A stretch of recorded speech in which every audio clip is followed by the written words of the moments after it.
j'aimerais avoir votre réaction quant à ce qui s'est passé cette semaine. À savoir mardi, nous avons Marine Le Pen qui s'est mise en lice pour les présidentielles. Quelle est votre réaction sur ce qui se passe?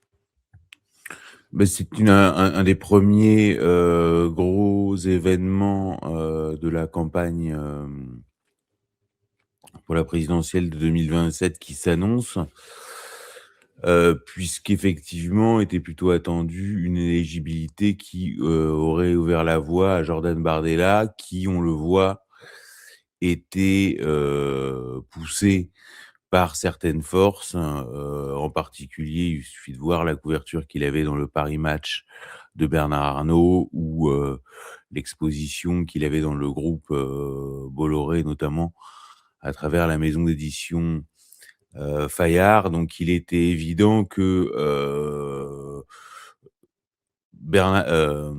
Vincent Bolloré et, dans une moindre mesure, Bernard Arnault poussait à la candidature de Jordan Bardella, et je pense avec l'idée derrière que Jordan Bardella étant finalement assez fragile, il pourrait imposer une candidature d'union des droites qui, envisageait-il, aurait pu être Philippe de Villiers. Or là, Marine Le Pen vient de réaffirmer qu'elle est la patronne, que les Le Pen sont les patrons, comme ils le font depuis maintenant depuis 50 ans, et comment dirais-je, toutes les tentatives de leur piquer le steak sont déjouées et tuées dans l'œuf. Et d'ailleurs, c'est pour ça qu'on voit se mettre en place ces stratégies dès cette annonce de Marine Le Pen, ces stratégies de conquête de l'Ouest, mise en place par une des nièces de Marine Le Pen, qui est pilotée par une des nièces de Marine Le Pen, et qui, évidemment, puisque l'ouest de la France, c'est les terres traditionnellement villiéristes. Donc il y a cet enjeu caché, qui est d'abord, c'est pas simplement tuer la candidature Bardella, c'est tuer dans l'œuf la candidature Villiers, qui est un non-dit et qui est un secret de polichinelle dans les milieux politiques en ce moment. Voilà. Donc ça, c'est le premier épisode. Et puis, ce qui me semble intéressant sur cette présidentielle de 2027, c'est qu'il ne faut pas rester à l'écume des choses. Il faut bien voir qu'on a un président de la République qui, lui, sait qu'il ne peut pas se représenter et qui veut se maintenir coûte que coûte, quoi qu'il en coûte, au pouvoir. Et c'est ça qui me semble plus intéressant dans l'actualité que les tambouilles politiciennes des uns et des autres. C'est vraiment ce facteur-là. D'ailleurs, il y a la réunion des volontaires pour l'Ukraine qui se déroulera lundi à Paris. Et on voit bien qu'Emmanuel Macron est à la manœuvre sur l'agenda qui consiste à pousser l'Union européenne et l'OTAN dans une confrontation de haute intensité avec la Russie. Tout ça n'est même pas caché, puisque ce sont les ordres qui sont donnés aujourd'hui au commandement militaire et qui sont parallèlement chargés de s'accorder avec les administrations civiles pour faire entrer la France et l'Europe dans une confrontation directe avec la Russie, ce qui permettrait à Emmanuel Macron de faire une Zelensky, c'est-à-dire de se maintenir au pouvoir, bien que le processus électoral ait été annulé, en jouant sur une lecture littérale de la Constitution, avec tous les instruments qui sont donnés notamment par la Constitution de la Ve République, pour obtenir de fait les pleins pouvoirs en contournant tous les pare-feux démocratiques. Et donc vous pensez que donc l'état d'urgence et puis maintien au pouvoir d'Emmanuel Macron, est-ce que on ne peut pas lire en plus une seconde possibilité qu'il a prévue s'il n'arrive pas? Et d'ailleurs, on verra le 13, c'est la veille du 14. 14, le défilé, y compris des membres du régiment Azov ukrainien sur les Champs-Élysées, le jour de fête nationale. L'Europe mise à l'honneur le jour de la fête nationale. Est-ce qu'il n'a pas non plus, d'ailleurs déjà une réaction peut-être à ça, c'est-à-dire le défilé du 14 juillet, comment vous voyez, vous, Français, ce qui va se passer, c'est-à-dire vraiment un détournement de la fête nationale? Oui, on peut dire ça, bon. Mais ce qui est important, et c'est les 2 concepts que je me tue à répéter, mais il faut répéter pour être, si on veut avoir une chance d'être entendu, c'est que Emmanuel Macron évolue à travers 2 concepts qui sont le moment hamiltonien, qui est de créer, c'est Alexander Hamilton, secrétaire au Trésor des États-Unis, qui a créé, la fédéralisation des États-Unis par la mutualisation de la dette.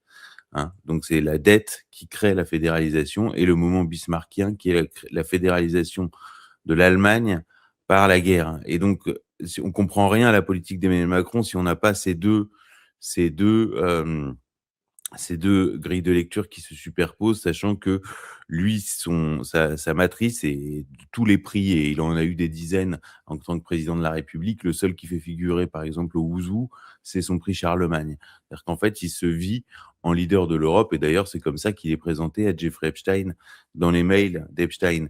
Donc, c'est très simple. Donc là, on a ce 14 juillet qui est une démonstration symbolique. Bon, le pouvoir use des symboles, mais ce qui est important, au-delà des symboles, c'est quel est le projet et pourquoi. C'est-à-dire que les centaines de milliards d'euros de dette ne sont pas un problème pour Emmanuel Macron, c'est un moyen d'arriver à la solution, qui est le moment hamiltonien, solution qui permet d'arriver à la fédéralisation de l'Europe. Et c'est comme ça qu'il faut lire les événements et comprendre pourquoi le personnage est dangereux.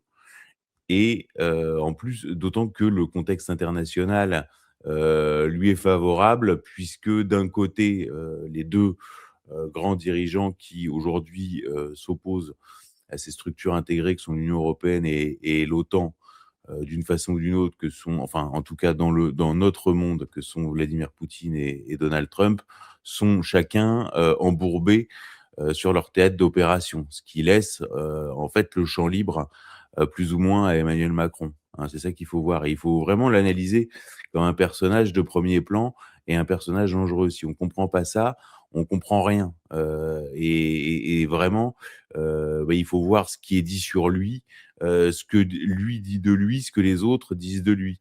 Et le ridicule du personnage, heu, ne doit pas nous aveugler, hein. C'est, la phrase célèbre de Baudelaire, hein, popularisée dans Hugo le suspect: «La plus grande ruse du diable, c'est d'avoir fait croire à tout le monde qu'il n'existait pas».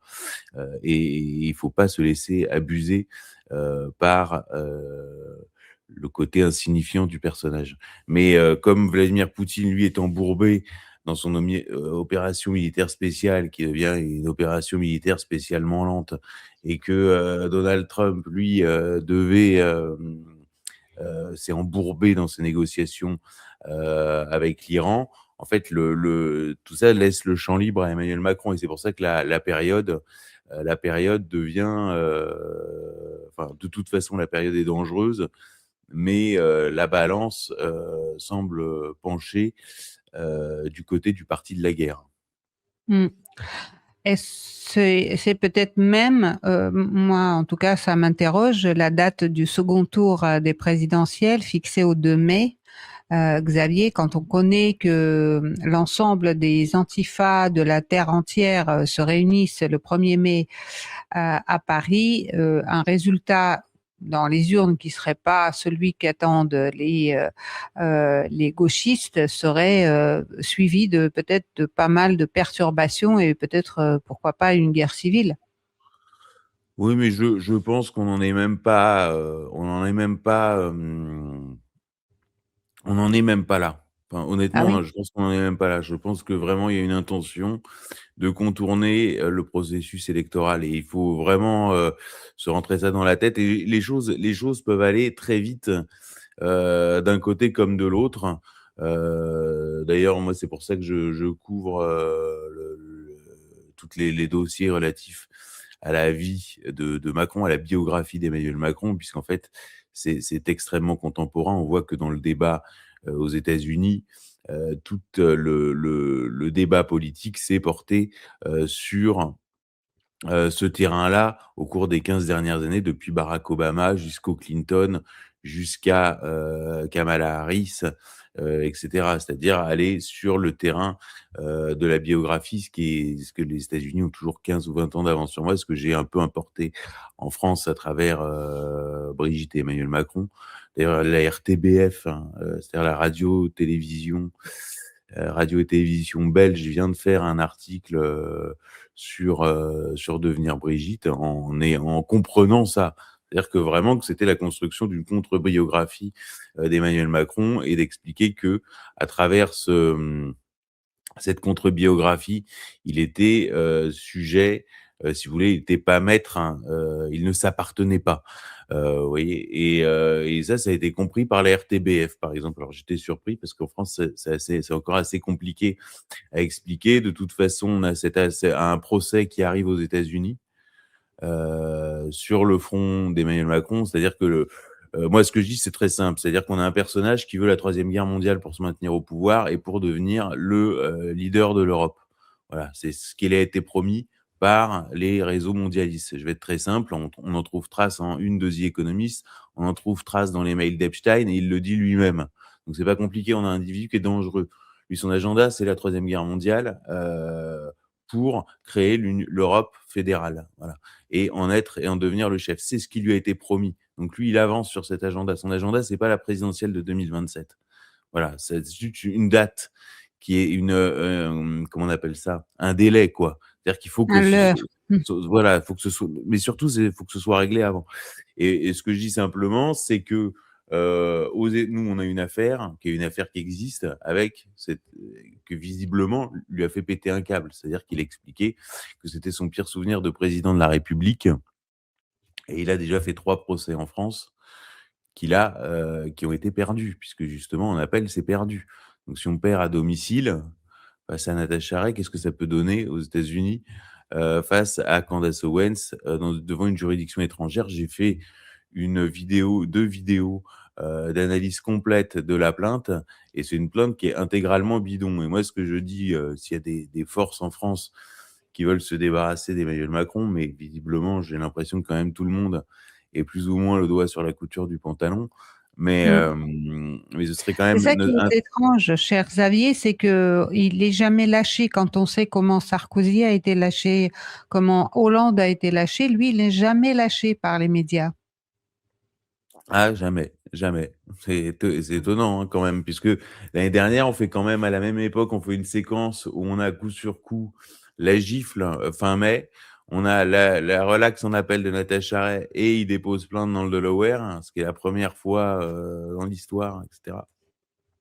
Et vous avez, moi j'ai assez news, hein, moi, on va pas parler du groupe Bolloré, puisque aujourd'hui il est beaucoup attaqué sur Xenia Fedorova, etc. Il est beaucoup attaqué. Mais moi j'ai eu des retours de gens qui devaient passer en plateau pour traiter l'affaire. C'est-à-dire il y a une affaire, il y a une gifle, derrière il y a une relaxe en appel, il y a une plainte déposée aux États-Unis, et les invitations étaient annulées. Et les consignes venaient d'en haut. Et à chaque fois, à chaque étape. Donc en fait, vous êtes obligé de vous appuyer sur de la médiatisation en négatif, c'est-à-dire en fait de gens qui sont là que pour vous attaquer. Et en fait, les journalistes peuvent être dans certains peuvent bon an mal an arriver à être un peu impertinents, quoi. Mais voilà, je suis obligé de m'appuyer sur France Inter, le Nouvel Obs, parce que à droite, c'est-à-dire la droite de conviction, quoi, si on veut, le pire c'est le Figaro. Le pire, ça a été le Figaro. C'est étonnant à dire, j'ai vraiment fait toute la presse. Le pire, ça a été le Figaro, donc j'en parle même pas. Mais CNews, les médias Bolloré, c'est aux abonnés absents. Et donc, mais bon, de toute façon, là, la balle est aussi dans le camp des Américains. On verra comment ça se goupille, sachant qu'effectivement cette plainte est intégralement bidon, quoi. Il y a rien, hein. C'est alors ils ont montré les muscles en expliquant qu'il y aurait des preuves scientifiques, etc., etc. J'ai lu tout le document judiciaire.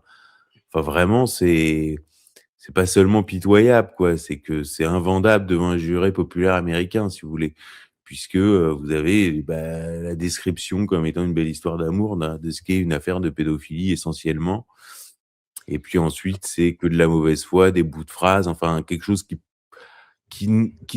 qui ressemblent aux procédures qui ont été intentées contre Natacha Arey. C'est-à-dire que je vois pas comment ils peuvent espérer que quelque chose qui n'a pas marché devant la justice française, alors que Macron nomme les magistrats et il est garant de l'indépendance de la justice, je vois, contre Natacha Arey, c'est-à-dire qu'il n'y a pas les moyens, enfin, c'est vraiment le pot de terre contre le pot de fer. Je vois pas comment quelque chose qui n'a pas marché contre Natacha Arey en France pourrait marcher à l'extérieur face à des clients et des dispositifs d'avocats qui sont vraiment tout autres. Donc ça, je pense que ça peut être bon, quand même une date dans l'été qui est fixée au 27 juillet. Donc c'est quand même une date et il n'est pas impossible d'espérer moi, ce que je recherche de façon très simple, c'est-à-dire un scénario où en fait il y a une situation d'emballement. Ça peut paraître optimiste, mais moi je sais ils sont pas si solides qu'ils en ont l'air. Ils ont une fragilité et quand on pousse, à un moment donné, ils pètent des câbles. En fait, Mm. ils deviennent dingues parce qu'en fait, comme rien ne s'est jamais opposé à eux.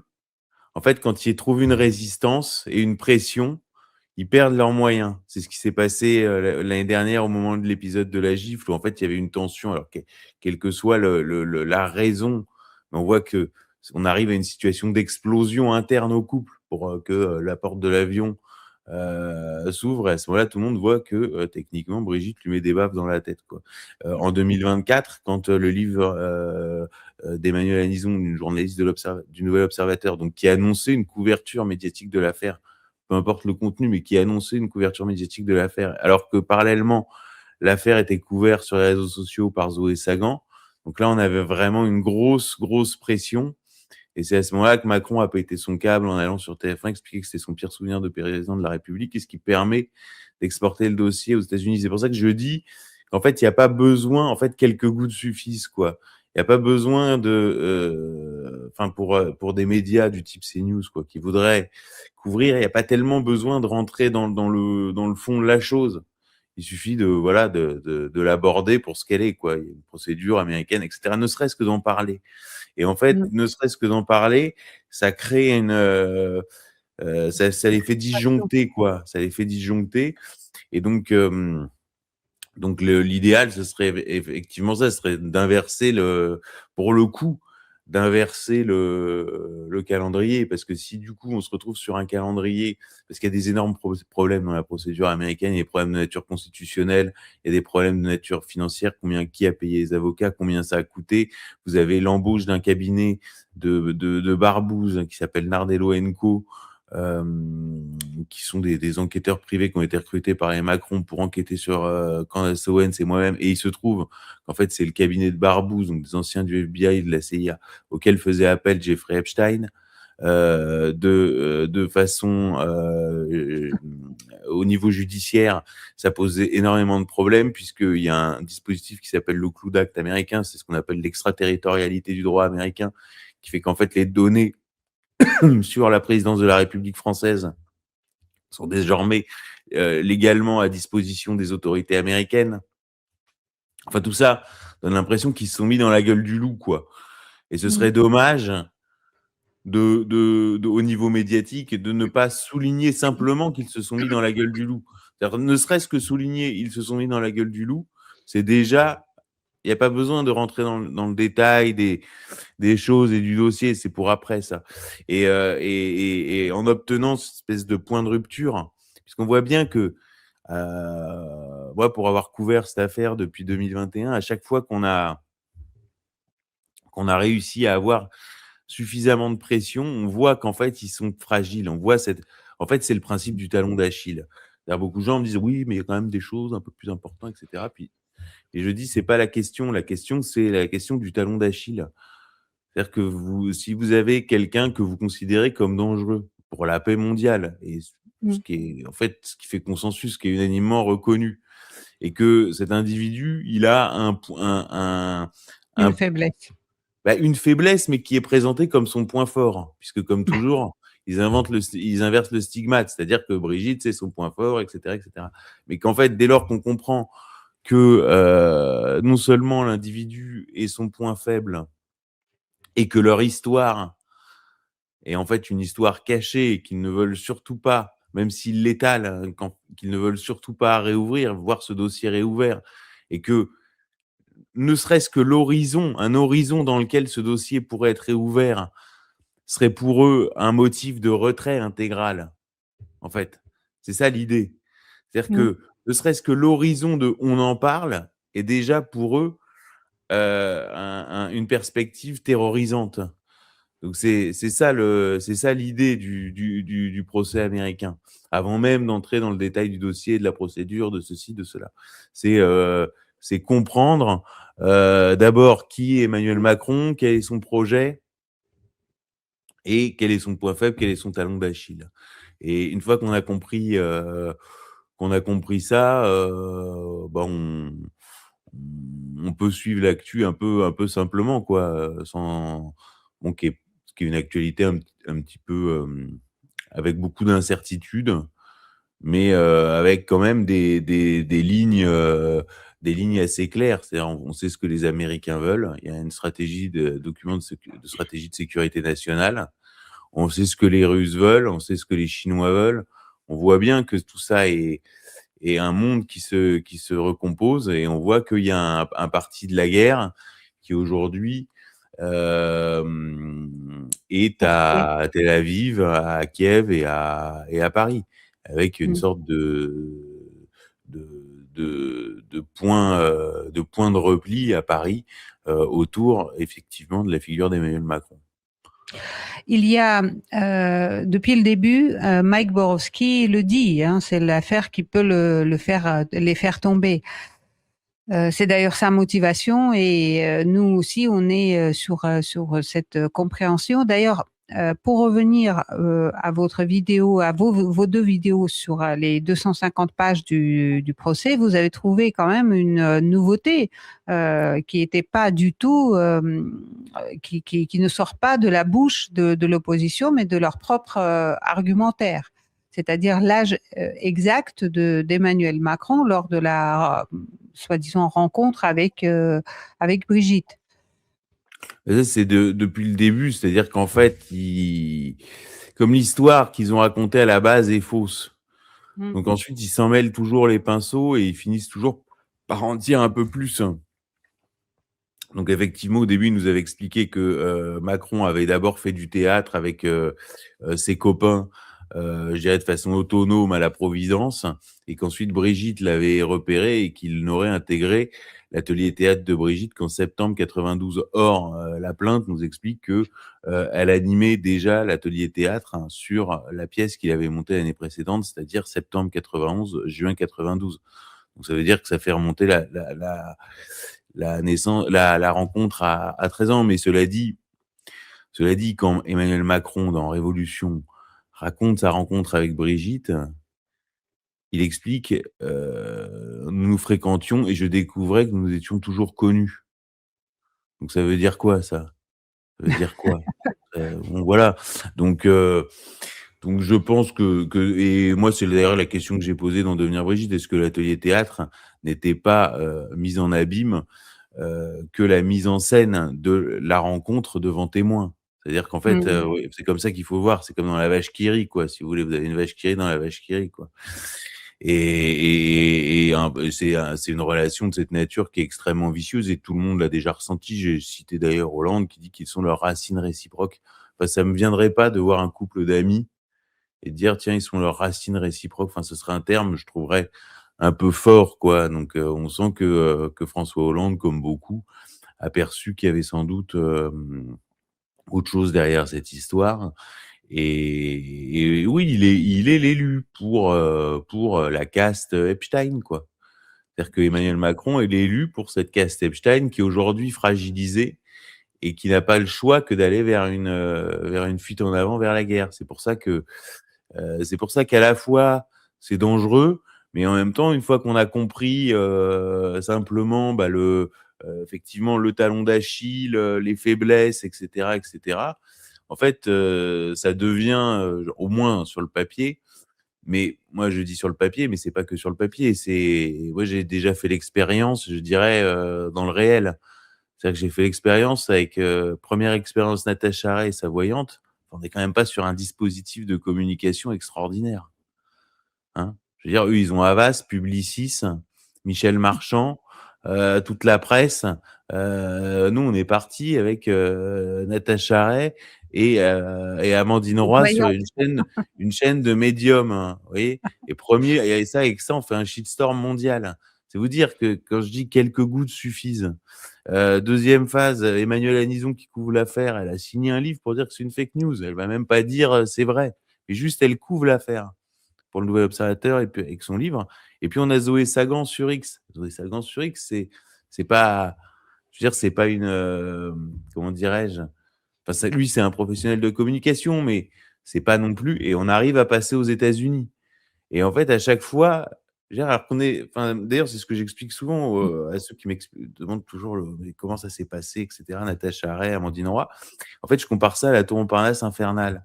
Je sais pas si vous avez déjà vu ce film. C'est un film avec des laveurs de carreaux qui vont faire capoter un braquage. En fait, c'est une équipe de braqueurs qui sont là pour braquer un conseil d'administration. C'est les meilleurs braqueurs. Et en fait, il y a 2 laveurs de carreaux qui sont restés dans la tour. Et toutes leurs réactions, en fait, sont imprévisibles pour les braqueurs. Si vous voulez, c'est l'imprévisibilité des réactions des laveurs de carreaux, parce qu'en fait, ils sont laveurs de carreaux, qui fait capoter le braquage. Et ben, c'est exactement ça l'affaire Brigitte avec Natacha Ray et Amandine Roy dans sa première phase. Si vous voulez, vous avez Havas, vous avez Publicis, vous avez tous les groupes de presse qui ont été rachetés, vous avez Michel Marchand, vous avez un dispositif international comme ça. Et puis, vous avez Natacha Ray qui arrive sur la chaîne de Amandine Roy, la médium. Et si vous voulez, là, eux, ils sont pas préparés, quoi. C'est-à-dire qu'ils sont préparés à tout, mais à ça, non. Et c'est pour ça que là, en fait, les tours de chauffe, ils ont été faits. Là, il y a un tour de chauffe, le deuxième tour de chauffe avec Emmanuel, le troisième tour avec Candace Owens. D'ailleurs, bon, je vais peut-être, enfin, je veux pas trahir de secret, mais les 2 plus grosses plateformes de VOD américaines préparent des séries sur l'affaire. Donc ça veut dire quoi? Ça, ben ça c'est pas compliqué. Ça veut dire que le système commercial, à un moment donné, il a vu que le produit marchait sur X avec Zoé Sagan. Donc du coup, c'est passé à l'écosystème podcast, YouTube. YouTube, de premier plan aux États-Unis et étant passé à travers ça, bah, ça va passer forcément aux grosses plateformes de VOD américaines. Et il y a déjà dans les 2 plateformes concurrentes, enfin dans les 2 plateformes concurrentes, il y a des projets concurrents qui sont en train de se monter, quoi. Donc il y a des discussions en ce moment. Donc si vous voulez, c'est pour ça que au niveau français, là, l'appel que je peux lancer, c'est d'abord ne pas se paniquer parce qu'on voit bien les hésitations sur les chaînes, etc. Euh, de dire bah, alors comment ça part, etc. Puis quel est l'angle, etc. L'angle, il est simple. Et l'angle est pour ce qu'il est. Il n'y a pas besoin de se, de se casser la tête. Mais quelques gouttes suffisent. Voilà, quelques gouttes suffisent. Et là, ce qui est rassurant, c'est que Florian Philippot là vraiment le perçoit vraiment. Florian Philippot le perçoit vraiment. Donc ça, c'est un relais. Ça, c'est un relais important. Et puis avec un petit peu plus. Donc là, le procès et en plus arrive très vite. Hein, c'est dans 15 jours. Donc c'est Bah, dans 15 jours. justement, mon cher Xavier, excusez-moi de vous interrompre, mais j'ai une question qui, à mon avis, je suis pas la seule d'ailleurs à se poser cette question. Pourquoi, de la part de Candace Owens, est demandé une requête en nullité? Qu'est-ce que ça apporte et qu'est-ce que ça dit de l'approche? Pourquoi? Alors, ça, c'est quelque chose qu'on perçoit pas bien en France, mais c'est que les États-Unis, c'est des États-Unis. C'est-à-dire que vous avez 50 États et 50 justices. Et le problème du Delaware, c'est que c'est considéré par les républicains, enfin, par les conservateurs, à la fois comme l'État le plus démocrate et le plus corrompu. Donc en fait, si vous voulez, et donc et pourquoi Candace Owens s'est attaquée dans le Delaware? Parce que comme beaucoup de sociétés américaines, ces sociétés, enfin comme beaucoup d'Américains, elle domicilient ces sociétés dans le Delaware qui a des comment dirais-je Les avantages. c'est de l'optimisation fiscale, quoi, si on veut. Donc en fait, elle, son objectif, c'est pas le problème de la phase de comment on appelle ça, d'exposition, de discovery. La question, c'est de pas être forcément dans le Delaware. D'ailleurs, récemment, Candace Owen a fait une interview de Hunter Biden. Et en fait, c'est tous les adversaires de Candace Owen, ils ont vu une tentative d'amadouer justement la justice du Delaware, puisque le fief des Biden étant le Delaware. Et donc, elle Ah a oui. fait cette espèce d'interview de réhabilitation de Hunter Biden après 7 ans d'abstinence aux drogues, etc., etc., et qui était une interview un peu confession comme ça. Mais en tout cas, cette interview était interprétée par les adversaires de Candace Owen comme une tentative de s'attirer les bonnes grâces du Delaware. Donc, je pense que de façon, je parle pas à sa place ou à la place des avocats, mais de façon assez simple et assez évidente, le sujet, c'est de dire, bon, bah, de toute façon, les Macron sont en train de se livrer à ce qu'on appelle du tourisme judiciaire aux États-Unis. Hein. Mhm. C'est du tourisme judiciaire de porter plainte dans le Delaware, puisque de toute façon, de façon assez simple. En plus, dans le Delaware, pourquoi il y a c'est-à-dire que, parce qu'une procédure, ça coûte extrêmement cher aussi, mais si vous voulez, par exemple, dans le Delaware, on vous dit que le délai de prescription retenu, c'est le délai de prescription de l'endroit où a été émis l'accusation. Or, Devenir Brigitte, ça a été produit par des Français. Donc, si vous voulez, il y a un délai de prescription de 3 mois. Eux, ils portent donc la série s'achève fin février. Donc, février, mars, avril, mai, donc 3 mois hein, sur le délai de prescription. Donc, c'est mai et la plainte est déposée en juillet. Enfin, je vois pas pourquoi il y aurait pas. Enfin, ça mérite quand même une demande de requête en nullité. Si vous êtes accusé sur quelque chose où c'est manifestement invalide comme document, vous allez souligner cette invalidité et votre avocat va souligner les vices de forme, les vices de procédure et déposer une requête en nullité, quoi. C'est quand même la moindre des choses. Donc, mais en attendant, ça tourne. Parce que le journal Le Monde a quand même établi que c'était 1800 € de l'heure, les frais d'avocat des Macron. Donc, c'est un des avocats les plus chers des États-Unis. Puis, je vous dis, le cabinet de détectives privés, ça fait un peu de remous dans les services de renseignement, puisqu'en fait, il y a ce genre de structure normalement sur la place de Paris, dans du renseignement d'affaires ou renseignement judiciaire. Enfin bon, non, il y a des tas d'angles pour prendre le dossier et sachant que c'est une œuvre de salubrité publique, puisque là, on voit bien qu'on est vraiment sur on voit que l'été, toutes les séquences diplomatiques, toutes les nominations dans l'armée, toutes les consignes qui sont données vont toutes dans le sens, mais de façon même pas cachée. Je veux dire, aujourd'hui, c'est même pas caché, puisque Thierry Mandon, sa fiche de poste, c'est de préparer une guerre de haute intensité avec la Russie dans un pays d'Europe. Chef d'état-major des armées, c'est ça, c'est sa feuille de route. Donc c'est pas caché. Donc on a une feuille de route, on a un agenda et on a un euh, un talon d'Achille. Donc une fois qu'on a compris ça, en fait tout devient assez simple. Et après il faut juste qu'on ait effectivement un peu de relais et un peu de courage dans les élites françaises. Mais c'est pas ce à quoi elles nous ont particulièrement habitués à travers l'histoire. Mais bon, sait-on jamais. Cher Xavier, est-ce que lorsque elle va, enfin, si elle obtient gain de cause, est-ce qu'elle va obtenir aussi des indemnités suite à cela? C'est-à-dire, comment Bah, ça se passe? Là, il y a plusieurs choses. Donc, la requête en nullité, c'est essentiellement ce qu'on appelle la dénonciation du tourisme judiciaire et le fait que Mhm. les faits dans le Delaware, en fait, dans le Delaware, il y a une loi qui dit que voilà, la prescription, c'est le lieu d'origine. Or, le lieu d'origine, c'est la France. Donc, admettons que la requête en nullité passe. À ce moment-là, déjà, d'un point de vue d'un point de vue de la grande presse, parce que moi, c'est ça qui m'intéresse. C'est-à-dire, c'est pas tellement l'avancée du dossier au sens technique du terme ou etc. C'est juste de comprendre que dès lors que la grande presse pose une pression, mais même minimale, sur le dossier, il craque. C'est même pas, c'est-à-dire, elle pose les doigts, sans même appliquer de Appui. pression, simplement en posant les doigts. Je veux dire, c'est ça l'idée. Et donc, par exemple, là, le 27, on peut très bien apprendre que la requête en nullité de Candace Owen est acceptée et donc que la procédure, il n'y a plus. Mais à ce moment-là, sur les plateaux télé, posez la question.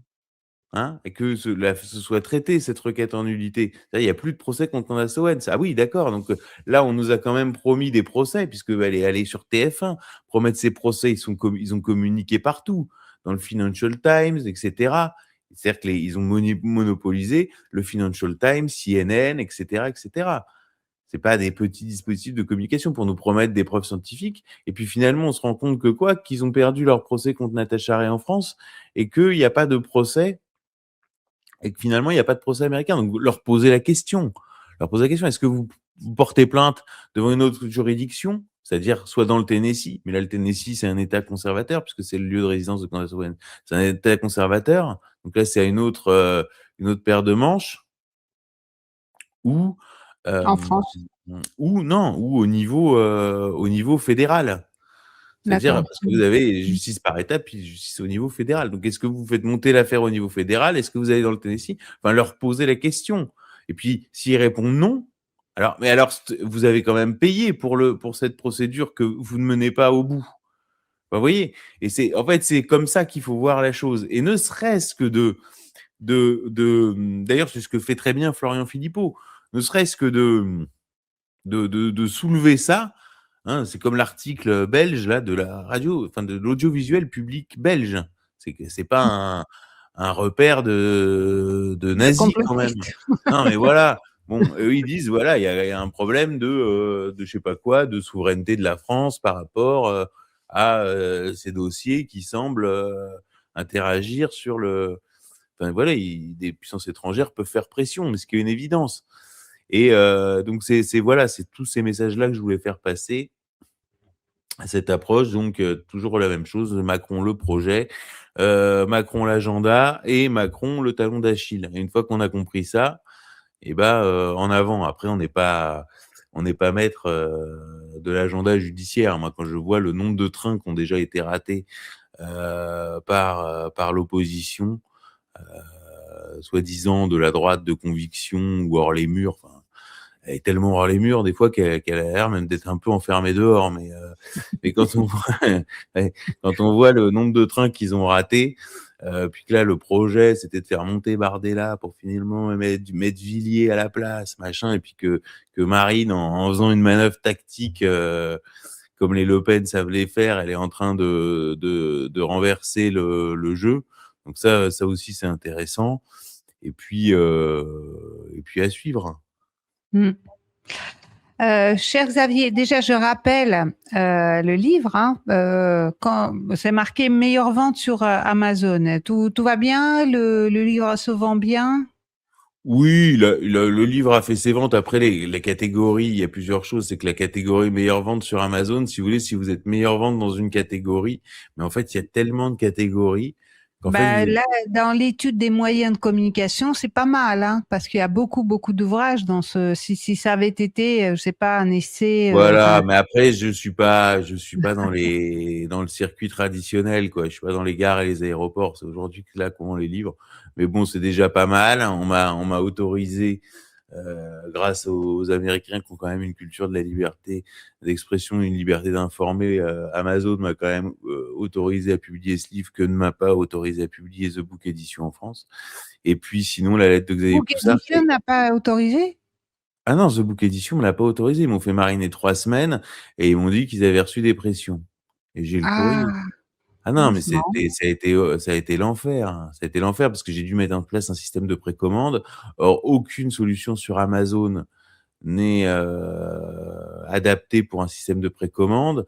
Donc ensuite, le fait que le livre a été retiré d'Amazon à un moment donné, puisqu'il y a quand même eu une pression pour faire retirer le livre, en fait, ça m'a dézingué ma Lors de la plateforme. visite de Macron à Washington à un Voilà, moment. c'est ça. Et donc ensuite, j'ai dû galérer avec Amazon pendant des mois pour pouvoir effectuer les précommandes, enfin livrer mes précommandes. les gens qui avaient précommandé le livre. Et du coup, je suis passé par Amazon Allemagne, Amazon Italie et Amazon Espagne, parce que je pouvais pas faire la manip via Amazon.fr. Et donc là, j'ai relancé encore ma lettre, puisque la première tentative de relance en papier, c'était soldé par une fermeture des comptes en banque. La deuxième tentative, c'était soldé par une fermeture de mon compte pour envoyer les publications à la poste. Et comme en Ah, fait la Banque de France m'avait toujours pas réouvert de compte en banque en France, j'ai en fait rapatrié toutes les activités en Italie et donc ma lettre est passée au format tout PDF avec un dernier numéro paru consacré à Stéphane Cide-Bongomès et le prochain numéro qui paraît normalement dans les prochains, en principe lundi ou mardi, et qui sera consacré à une autre personnalité influente du système médiatique. Voilà. Donc, vous donc, retrouvez tout sur xavierpoussard.com. mhm. Xavierpoussard.com, la chaîne YouTube que j'ai lancée, et puis vous trouvez tout. Donc la chaîne YouTube pour tout savoir sur la plainte des Macron, devenir Brigitte pour maîtriser le dossier, parce que le dossier peut potentiellement exploser, mais je pense intuitivement qu'il explosera, puisque mon intuition profonde, c'est qu'ils sont montés par ça et qu'ils tomberont par ça. Et à l'aide de Xavier Poussard pour rester informé sur, tout ce que je vous explique au sujet de, effectivement, de la marche vers la guerre de Macron, des enjeux cachés, les nominations. C'est toujours un peu technique, c'est ce que j'ai fait à l'époque de Faits et Documents, quoi, pour ceux qui m'avaient suivi. C'est plus détaillé que ce que je peux raconter à l'oral, quoi. Cher Xavier, lorsque le 27, il y aura donc la décision, c'est un jugement et une décision le jour même, est-ce que on pourrait à ce moment-là dire, si jamais la requête en nullité est retenue, qu'ils ont perdu le procès pratiquement? Ça équivaut à ça ou pas? Et je vais vous dire, hein, le truc, il est assez simple. C'est-à-dire qu'après, vous avez un récit médiatique. C'est-à-dire que, ah bah non, c'était qu'une requête en nullité. Bon, je veux Mmh. dire, sur Natacha Arès, c'était très simple. Natacha Arès, la diffamation n'était jamais poursuivie pour avoir dit que, je vais vous dire, quand Natacha Arès a dit Brigitte Macron, c'est un pédocriminel transsexuel, la plainte qui est arrivée, c'était une plainte pour atteinte à la vie privée. Ouais. Et c'est la justice, c'était le premier procès, ça, le tout premier procès, on est Mmh. en 2022. Et c'est la justice qui a dit non, non, ça c'est diffamation, ou mais ça peut pas être atteinte à la vie privée. Et là, les Macron, Brigitte a refusé de requalifier en diffamation. Donc quand vous dites Brigitte Macron, c'est un pédocriminel transsexuel, sachez que le pire que vous risquez, c'est une poursuite pour atteinte à la vie privée, qui sera de toute façon retoquée par la justice. Ensuite, quand elle a été poursuivie par diffamation, c'était pas pour dire Brigitte c'est Jean-Michel ou 14 ans ou machin. Non, c'était parce qu'elle disait qu'ils avaient trafiqué les actes d'état civil. Or, ce que j'ai Mmh. pu vérifier, c'est qu'ils l'avaient. C'est pas comme ça que ça s'était joué. Mais elle aurait pu plaider la bonne foi. Elle a refusé de plaider la bonne foi. Donc, quand elle a été condamnée en première instance, ils se sont dit ah bah vous voyez bien que l'histoire est fausse puisqu'elle a été condamnée. Puis quand elle a été relaxée en appel, qu'est-ce qu'ont dit les médias? Ils ont dit ah bah non mais en fait elle n'était pas jugée pour avoir dit que Brigitte était un homme. Ah bon? Bah fallait vous le dire avant. Donc donc de toute façon vous avez voilà, mais on sent quand même que le vernis craque déjà en dehors de la France, puisque là on a l'article de l'RTBF, mais j'avais déjà fait une émission en Italie qui était très relax sur l'affaire. Et ce qu'il faudrait, c'est un petit coup de pouce qui vienne d'on ne sait où, heu, un petit quelque chose en plus qui permettrait justement d'avoir cette toute petite pression sur ce tout petit talon d'Achille. Voilà.